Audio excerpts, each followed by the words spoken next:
Good morning. This is Ted from Wandering Light and Dementia Talks today, focusing on something that's been on my mind for quite some time, and interestingly enough, it's coming up in a couple conversations. And I'm going to paraphrase it as in the statement of, who do you think you are? Now, I kind of said it the wrong way because what I really want to say is, who do you think you are? What we think we are has a whole lot to do with how we interact with others.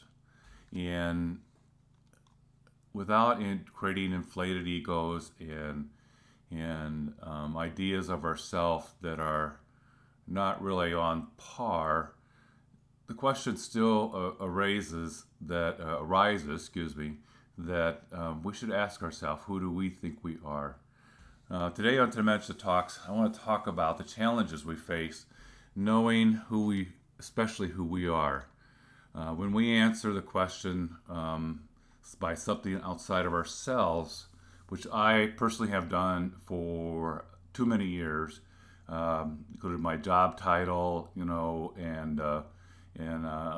what my position was, and those kind of things, and you know, Ted's the vice president, or Ted's partner, or Ted's whatever. That doesn't define who we are, and I want to talk about who we are. And I don't want to get it confused with I'm Kelsey's dad, or I'm Christy's husband, or the other relationships which we have in our life. I want to keep back at the question, who do you think you are? For most of my life, I've missed that point. And unfortunately, the answer to that question is extremely important, because it helps us understand the things that we value in ourselves.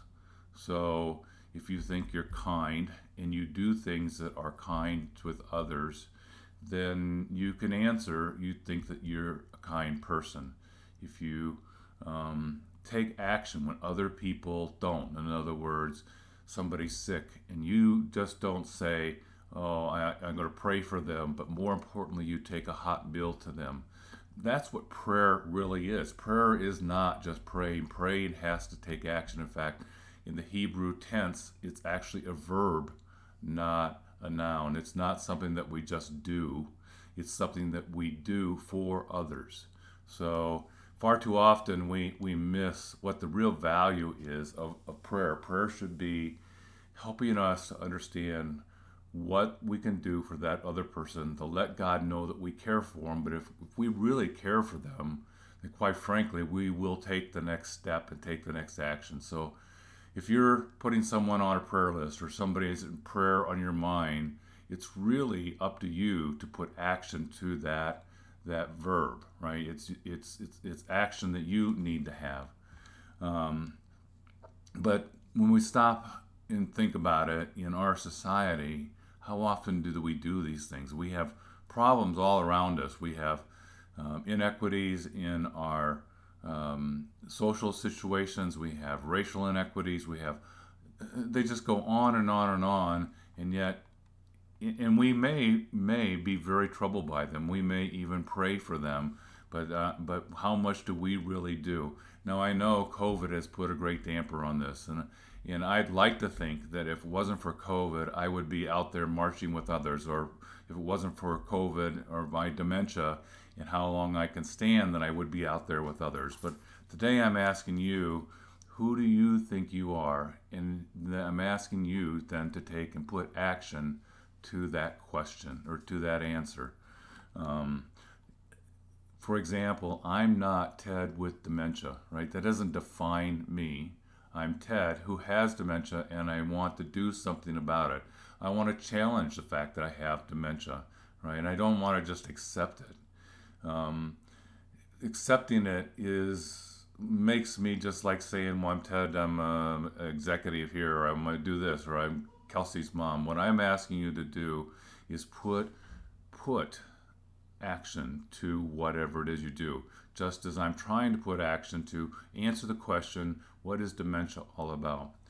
I'm at the early stage to late stage for those who are new to my YouTube or my podcast. Early stage to middle stage of having dementia with Lewy body. And because of that, I can still communicate with you.